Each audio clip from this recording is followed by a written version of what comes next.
Hi, and welcome. You're listening to the X22 Report. My name is Dave, and this is episode 1298A, and today's date is June 5th, 2017, and the title of the episode is IMF warns U.S. economy uncertain as China's credit growth poses a risk.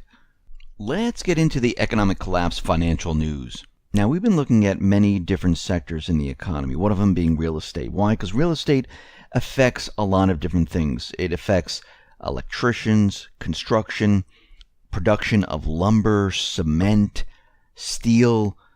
I mean, there's a lot associated with real estate, especially when you're building a new home. And it also goes with what people are doing, how people feel comfortable, and what they think of the economy. And of course, the central bankers use real estate as a gauge, and they blow up bubbles to make people think and feel good about their houses appreciating in value. And when your house appreciates in value, you feel a lot better about doing different things. Even though the appreciation is on paper and it's really meaningless until you go to sell, people just feel really good about themselves when they say, oh, look, my house went up $50,000. I feel a lot better. Because those individuals who have their house, decreased by $100,000, they don't feel too good because they feel like they're paying a mortgage on a home where they paid a lot more than they should have, and now it's worth less. It's funny, people don't feel like that with a car, because as soon as you drive the car off the lot, it devalues. But a lot of people rent their car through leasing today. But that's a whole different story.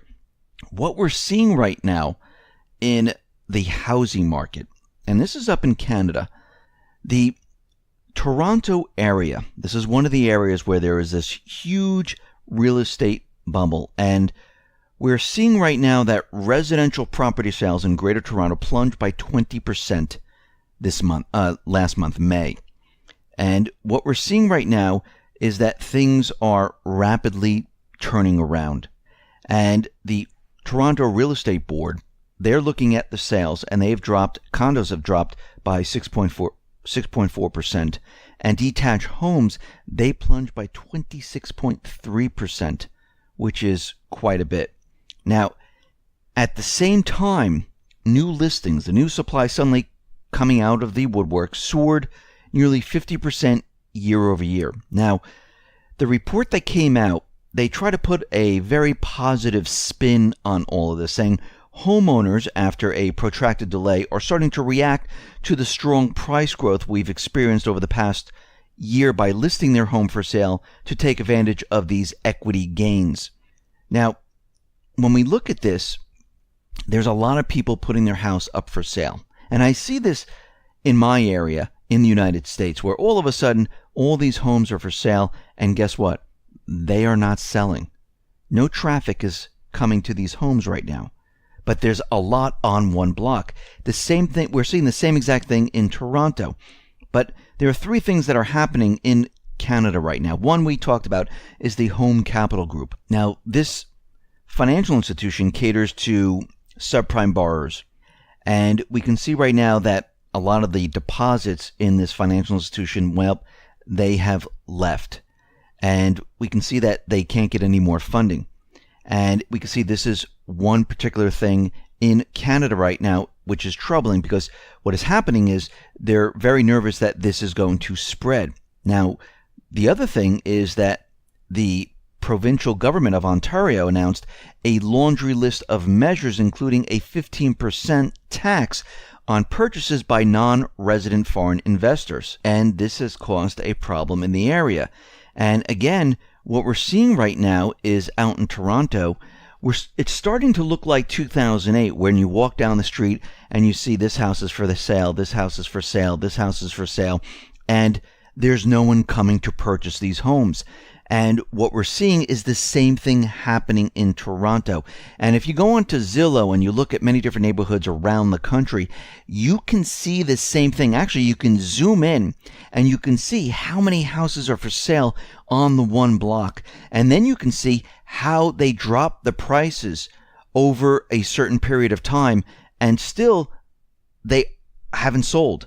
So we're seeing a major problem, and this is going to spread just like it did in 2008.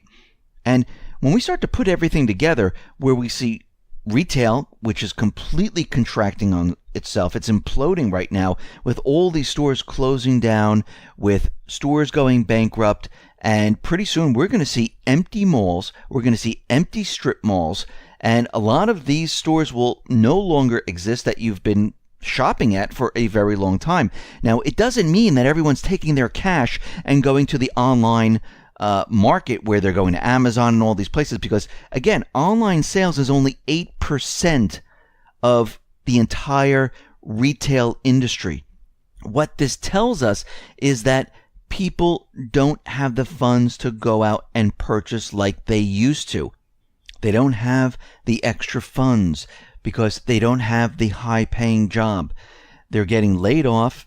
Maybe they can find a job. Maybe they can't. Maybe they take a part-time job, maybe as a bartender, a waiter, or waitress, and they just have enough to live. And many times it's not even enough to live. So what we're seeing right now is an incredible implosion of the entire system. And we can see that since 2008 up until this point, things have gotten worse over time. I mean, think about it. Go back to 2008 for a second. Yes, we had bankruptcies. We had stores closing. We're in this recovery, right? They've been telling us how great the economy's been doing under Obama. And the central bank is saying, oh, unemployment's very low. We're going to be raising the interest rates. And here we are in 2017. Have you ever seen a recovery where we had so many stores going bankrupt, so many stores closing, so many businesses laying off? I mean, does it make any sense where the productivity of the United States continually declines during a recovery like this, where they're telling us that everything's fine and the stock market continually moves up and up and up? No. We're living in this world which is a complete illusion. The central bank can create an illusion, make everyone believe in the illusion, and then they can crash the illusion. And this is what they have done. They've created this illusion, and people really believe that this economy is strong and it's going to be okay forever. And it's not. We see signs all over the place where things are rapidly falling apart. All you need to do is open your eyes, take a look, and think to yourself, why would this be happening now? I mean, really, look at the numbers. I know the corporate media is saying, oh, it's all because of online. They keep saying that to convince you over and over and over. But look at the numbers. Wouldn't we see all those dollars going into online businesses? Wait a minute, doesn't all the brick and mortar stores have online businesses? We would see the dollars, maybe not all of it, move right into online businesses, but we're not seeing that whatsoever. We're seeing that U.S. productivity, well, it has stalled right now. And this is the second quarter in a row where it has not improved. And eventually, what is going to happen? Just like in 2008, it's going to decline. Now, we've been following Banco Popular, and we understand, well, they told the employees don't panic. The central bank is saying don't panic, everything's going to be okay. And we know when they come out with don't panic, it means things are really bad. And what we're seeing right now is that the bank's credit curve, well, it has inverted for the first time since 2012. And this is a huge red flag that Spain's banking crisis is systemic and about to test the EU's bail-in laws. And what we're seeing is that the bank is imploding on itself. But there are rumors right now that there might be a consortium of Latin American investors which are planning to take over the bank. They're just waiting for the share price to be very, very low before they step in. And again, this is rumors, but I can tell already that they're looking for some type of funding to take over this banking system because they don't want this to crash just yet. They want to keep the system alive, and they're going to try to save as much as they possibly can. The point where we see Banco Popular, Deutsche Bank, and an Italian bank all start to go at the same time, this is when the big problem is going to be. So what we're seeing right now is what we saw here in the U.S. with like Bear Stearns, with Lehman, AIG, where, oh, something's failing, but don't worry about it. Oh, that home mortgage company up in Canada, it's failing. Don't worry about it. These are all the signs that we're looking at right now. And we can see if this is going to fail, another one's going to fail. And if that's going to fail, another one. It's going to be a domino effect. And when they start failing quicker than they can save them, this is when we have major problems. And this is what we're looking at right now. And we can see already this is starting to happen more and more often, if you notice. Now, the IMF is out there, and they are looking at the U.S. and China. Now, I just did an interview with Bill Holter, and Bill Holter has been saying the same exact thing, that China's credit growth, well, that might be a problem moving forward, because we know the credit impulse has gone negative, which means credit is starting to freeze up. And they're saying that China's credit growth might pose a risk to Asia, then to Europe, then to the United States. And Bill was saying that he believes that it's going to start in China and then spread out. Now, if you want to see that interview, you can go onto the X22 Report Spotlight, and you can see that interview with Bill Holter. But what we're seeing right now is the IMF is warning about U.S. fiscal uncertainty and China's credit growth. Now, IMF Deputy Managing Director noted a faster than expected sequence of interest rate hikes here in the U.S., triggered by the Federal Reserve, saying, well, as they keep doing this, this could trigger a significant dollar rise that would increase the debt burden of Asian emerging economies with large dollar-denominated borrowings.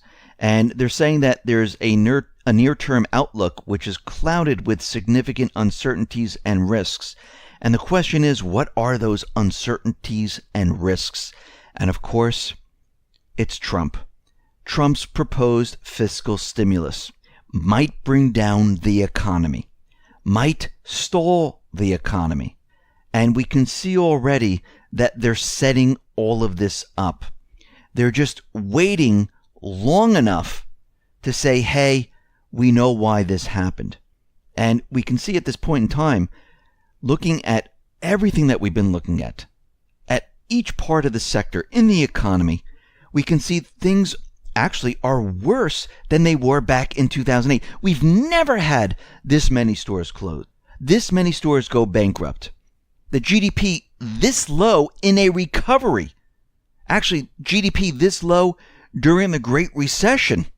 And this is the manipulated GDP, the corporate debt bomb, the corporate defaults, the number of people who are subprime in the housing market, the number of people who are subprime in the automobile market.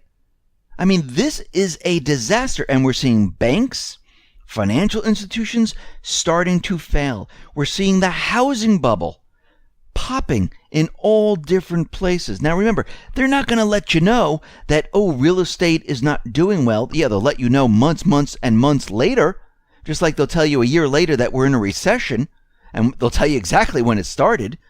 We're already in this recession. And what we're going to see moving forward as we go throughout this year, because remember, during the summer months, real estate's supposed to be hopping. It's supposed to be fantastic. The whole system's breaking down right now. And you need to be ready and prepared for what is happening. And we're going to see more announcements coming out from the corporate media, from the central banks, letting you know that something's wrong. It's not their fault. It must be Trump. It must be his policies. It's because he removed us from the Paris Climate Accord. It's because he's trying to bring jobs back to the United States. Whatever the reason, they're going to switch the blame to him. And we can see it has already started. So get ready, get prepared, because things are breaking down rapidly. Listen, everyone, thanks a lot for listening. Be well, be safe, and especially be prepared. Thanks a lot.